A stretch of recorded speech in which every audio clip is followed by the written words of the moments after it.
T बना black tea भनेको black खाना ब्ल्याक टी ब्ल्याक कफी खाना कफी बनाउँछु र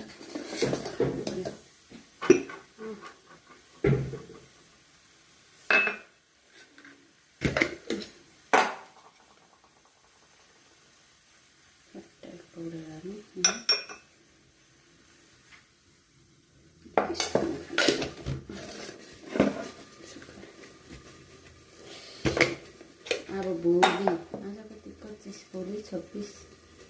27 तारिक 28 तारिक छ हजुर